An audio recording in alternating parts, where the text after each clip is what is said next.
এদিকে বিপরীত চিত্র মানিকগঞ্জে। সেখানে গ্রামীণ জনপদে পাল্টে যাচ্ছে বৈশাখ উদযাপনের ধারণা।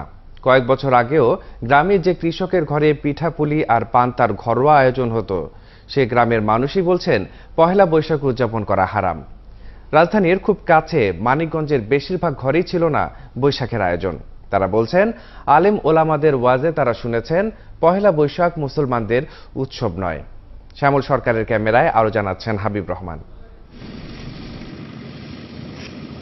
বাংলার কৃষি অর্থনীতির বিকাশ ঘটাতে মোগল সম্রাট আকবরের হাত ধরে চালু হয়েছিল বাংলা সাল গণনা।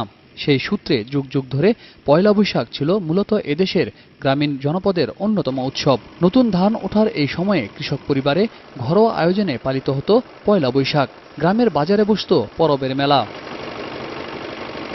মানিকগঞ্জের সিংড়াইয়ের এই কৃষকেরও জানা আছে সেই ইতিহাস। কিছুদিন আগেও তার পরিবারে এমন দিনে তৈরি হতো ভালো মন্দ খাবার, হালখাতায় শোধ হতো পুরনো দেনা।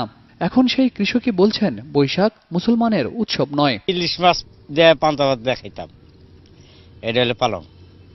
কিন্তু ভাই ওই দেখা গেছে যে এই বৈশাখী মাছটা তো আমাকে জন্য না, কারণ এইটা হলো হিন্দুদের জন্য।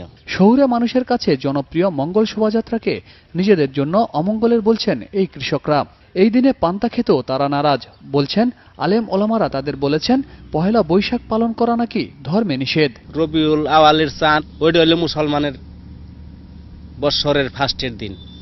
এটা আমরা যা আলেম ওলামার কাছে যা শুনি, এটা মানে আমরাও তো শিক্ষিতও না, মানে ডাইন বাও বুঝি না খুব একটা ভালো রকম, সাধারণ মানুষ এইভাবে চলতেছি। এমনি শুনছি আমি, এটা আমারও জানা নাই যে কি বিষয়ের জন্য এটাই ঠিক না। এটা মানে হিন্দুরা নাকি পালন করে। শুধু মাঠের কৃষক নয়, গ্রামের যে মা বোনেরা আগে এমন দিনে পিঠাপুলি খই মুড়ির আয়োজন করতেন, সেই মা বোনের কাছেও পৌঁছে গেছে বৈশাখ পালনের ভুল বার্তা। বড় বড় মাওলানারাই কয় যে মুসলমানের জন্য পয়লা বৈশাখ করা হারাম। একই গ্রামের আমেনা বেগমের বাড়িতে আজ রান্না হয়েছে পাট শাক আর মুরগির মাংস। তবে তা পয়লা বৈশাখের জন্য নয়, তার কাছেও এই দিনটা হিন্দু ধর্মের মানুষের।